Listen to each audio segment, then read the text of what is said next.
Hello दोस्तों, Rana classes में आपका फिर से स्वागत है। तो आज मैं आपको CGL 3 के बारे में कुछ अच्छी न्यूज़ बताऊंगा। तो इस वीडियो को शुरू से अंत तक देखें। पसंद आने पर लाइक्स, नए लोग सब्सक्राइब और बेल का आइकन बटन दबाना ना भूलें। तो आप देख रहे होंगे कि सामान्य प्रशासन विभाग का 354 लेटर नंबर है और 9/1/2019 का है, मतलब कल का है।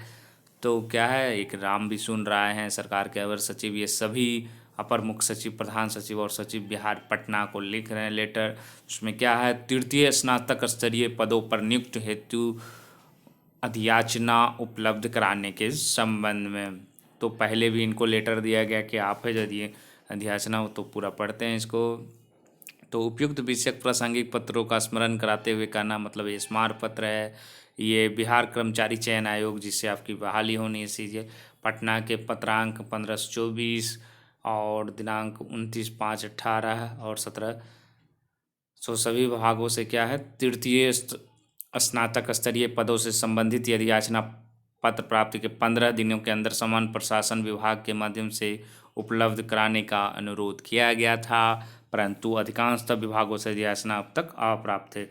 विदित हो कि बार बार स्मारक पत्र देने के बावजूद भी कुछ विभागों को छोड़कर शेष अन्य विभागों से अभी तक आगामी तृतीय स्नातक स्तरीय प्रतियोगिता परीक्षा में सम्मिलित किए जाने वाले पदों की अधिसूचना उपलब्ध नहीं कराई गई है, जिसके कारण आयोग द्वारा विज्ञापन प्रकाशित करने में कठिनाई हो रही है। यह स्थिति अत्यंत खेदजनक है। अतः अनुरोध है कि त्वरित कार्रवाई करते हुए तृतीय स्नातक स्तरीय पदों संबंधित अधिसूचना सामान्य प्रशासन विभाग को निम्नांकित अभिलेखों में वांछित सूचनाओं की प्रविष्टि करते हुए दिनांक 22/1/2019 तक सामान्य प्रशासन विभाग को निश्चित रूप से उपलब्ध कराना चाहेंगे, ताकि आगामी तृतीय स्नातक स्तरीय प्रतियोगिता परीक्षा में सम्मिलित किया जा सके। तो क्या क्या चीज़ देना है इनको, देना है कि वो जो जांच पत्र है सामान्य प्रशासन विभाग का प्रपत्र 1 है, बिहार कर्मचारी चयन आयोग को नियुक्ति हेतु भेजने वाले अधियाचना प्रारूप है, उसमें बिंदुवार आरक्षित वर्गों को देय आरक्षण संबंधी अद्यतन रोस्टर क्लियरेंस के पद संबंधित पदों की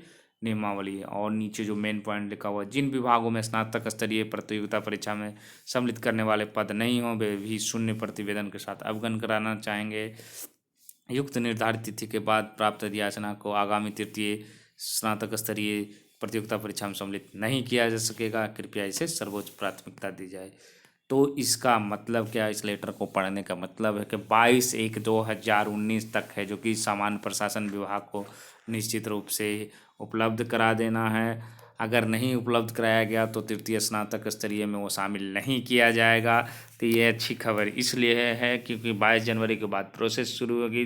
तो उम्मीद है कि फरवरी या मार्च में, तो मार्च तक तो 100% और फरवरी में भी वैकेंसी है जो कि विज्ञापन प्रकाशित हो जाएगी। तो ये बहुत बड़ी खबर है, खासकर जो BCSSC CGL 3 का इंतज़ार कर रहे थे।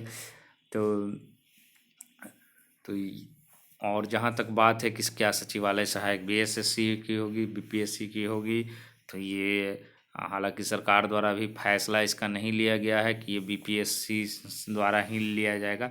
ये मानकर अभी तक चला जाए, जब तक कोई नया नोटिफिकेशन BSSC ही निकालेगी। जब तक सरकार नया नोटिफिकेशन अगर जारी करती BPSC लेगी, तभी जाकर BPSC ले सकती है, वरना BSSC ही निकालेगी। तो और पदों की संख्या कितनी होगी ये महत्वपूर्ण है। तो पदों की संख्या अगर प्रथम BSSC CGL की बात करें तो लगभग 3,500 और दूसरे में भी लगभग 3,500, लेकिन दूसरे में दारोगा से लेकर सभी से सम्मिलित है। तो कुछ कुछ हट, क्योंकि BPSSC द्वारा दारोगा लिया जा रहा है। तो सीटों की संख्या है जो कि मानकर चला जाए तो 1500 तो पहले ही सूचना आई थी, अब ही तो कम से कम तो 1500 रहेंगे ही, और नहीं तो 2 या 2,500 भी हो सकते हैं। लेकिन कितनी अध्यासना सीटें आनी हैं उस पर निर्भर करता है। तो एक चीज़ तो क्लियर है कि 1500 से कम सीटें नहीं आएगी। और खासकर और जहाँ तक बात है कि इसकी परीक्षा कट ऑफ की, थोड़ा सा चर्चा जहाँ तक बात है तो दो BSSC CGL 1 की जो प्रारंभिक परीक्षा का जो कट ऑफ था वो 87 था 150 में। और मेंस में जहाँ तक कट ऑफ बात है, जनरल की बात कर रहा हूँ, तो 400, मतलब मान के चला जाए 102 के आसपास जनरल का कट ऑफ था प्रथम का। सेकंड का जहाँ तक बात है कि कट ऑफ कितना गया, तो थोड़ा सा हाई गया। PT का कट ऑफ लगभग 110 के आसपास गया। 110 या 15, क्योंकि नॉर्मलाइजेशन टाइप का इसमें था, किसी का कम किसी का ज़्यादा भी मार्क्स आया तो इसमें कट ऑफ ज़्यादा गया फ्री का। और मेंस में जहाँ तक बात है तो मेंस भी बहुत हाई कट ऑफ गया था, 120। जनरल का अगर माना जाए तो 125 के ऊपर ही गया है। और और जहाँ तक मार्क्स की बात है तो 140 132 नंबर वाले भी है, जो कि इसमें 100 रैंक के बाहर ही हैं। तो इससे पता चलता है कि बहुत हाई कट ऑफ मेंस में गया था इस बार। और तो ये तो क्लियर हो गया कि फरवरी 2019 में आपको है जो कि वैकेंसी है, जो कि उम्मीद आ जानी चाहिए। अगर किसी कारणवश फरवरी में कंप्लीट नहीं हो तो मार्च में तो पक्का है। तो अच्छी खबर। और जहाँ तक प्री की बात है तो प्री में आप लोग जो दे रहे हैं उनको तो अनुभव होगा कि वो प्री में किताबें भी ले जानी, 3 पुस्तकें भी ले जा सकते, लेकिन मेंस में नहीं होती है। ऐसा नहीं कि मेंस में भी लोग सोचें। मेंस में एक हिंदी पेपर होता है, वो आपको 100 नंबर का होता है और 150 अंकों का है, जो कि आपको पीटी और मेंस दोनों होता है, ऑब्जेक्टिव होता है। उसमें 50 क्वेश्चन जीएस, फिर दूसरे 3 सेक्शन होते, 50 जीएस के हो गए। दूसरे सेक्शन में साइंस और मैथ मिलाकर है, जो कि 50 क्वेश्चन रहते हैं और 50 क्वेश्चन रीजनिंग के रहते हैं। तो यही हाल पीटी और मेंस दोनों में 150 प्रश्न पूछे जाते हैं।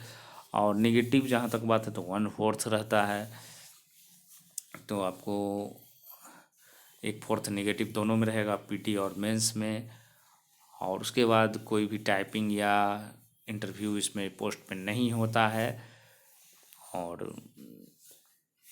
और कब कब हुई है, 2010 में पहली बार ये फॉर्म निकली थी। दूसरा सीजीएल है जो कि 2014 में हुई थी। और तीसरा है जो कि 2019 में फरवरी में निकलने की संभावना है। और 2010 की कंप्लीसन है जो कि ज्वाइनिंग जो हुई थी, मतलब फाइनल ज्वाइनिंग, वो 2014 में हुई थी। और 2014 की जो वैकेंसी थी उसकी ज्वाइनिंग 2018 में हुई। तो यही मान कर चला जाए, 2 बीएसएससी सीजीएल की हाल ये है कि 4 साल अब तक लगे हैं दोनों में, पूरे शुरू फॉर्म निकलने से लेकर ज्वाइनिंग तक। और कोर्ट केस होना ये सब में आम बात है, लेकिन फिर भी ये सब लड़के को नहीं सोचना चाहिए। ये प्रक्रिया भले ही डिले करते, लेकिन प्रक्रिया पूर्ण जरूर होगी। और बिहार में नौकरी जो करना चाहते हैं युवा, और जनरली ये देखा गया है कि इन पदों पर या तो बहुत अच्छे कैंडिडेट आते हैं। अच्छे कैंडिडेट का मतलब बहुत कम, या तो यूपीएससी बीपीएससी की तैयारी करते हैं वो उनकी सिलेक्शन होती है, या तो ज़्यादातर जो होते हैं, अगर 85 से 90% कहा जाए तो कहीं ना कहीं है जो कि जॉब कर रहे हो। तो उसका कारण ये है कि इसका स्टैंडर्ड बहुत हाई होता है, यहाँ सिलेक्शन होना भी काफ़ी मुश्किल होता है ऐसा। और बहुत कम अपवाद हैं जो कि सर्विस में नहीं रहते हैं, गवर्नमेंट सर्विस, या कहीं ना कहीं इनका तैयारी पहले से ही रहता है। तो हालांकि इसका कोई आधार ये नहीं है कि जो नए हैं उनको नहीं हो सकता, उनकी भी होगी, लेकिन उनको थोड़ा मेहनत ज़्यादा करना पड़ेगा। और मेहनत करने से हो भी सकता है। और सबसे बड़ी चीज़ है कि इसमें आप जितनी आप प्रैक्टिस करते हैं, क्योंकि 50 नंबर का रीजनिंग और लगभग 25 नंबर का मैथ, तो 75 नंबर का मैथ और रीजनिंग रहता है। तो जिनकी मैथ और रीजनिंग बहुत बढ़िया उनके और जीके भी एक मीडियम लेवल का हो, मतलब 50 में कम से कम 35 लाने मार्क्स की क्षमता हो, तो उनके कैंडिडेट के अवश्य होते हैं। और ऐसा नहीं कि जिनके मैथ और साइंस ही अच्छे हों और जीके लगभग शुरुआत हो तो फिर मुश्किल है, क्योंकि 75 नंबर का लगभग साइंस और जीएस हो जाता है। तो यही है कि आप लोग जो कि अभी से तैयारी करते रहें। और क्योंकि बहुत बेहतरीन मौका फिर निकल, क्योंकि यहाँ एक बताया कि बीएसएससी से और बीएसएससी 2 के बीच में 4 साल का फिर 4 साल, मतलब 4 साल लगभग लग रहा है। अगर इसमें तेज़ी आ जाए तो बहुत अच्छी बात है, क्योंकि बीएसएससी के पास संसाधनों की काफ़ी कमी है। बीपीएससी के पास भी थी, लेकिन बीपीएससी ने अपनी प्रक्रिया को काफ़ी तेज़ किया है। उम्मीद है कि आने वाले वर्षों में बीएसएससी भी कैलेंडर जारी करेगी और ज़्यादा से ज़्यादा है जो कि प्रत्येक साल वैकेंसी आने की संभावना बनी रहेगी। तो इसी खबर के साथ धन्यवाद।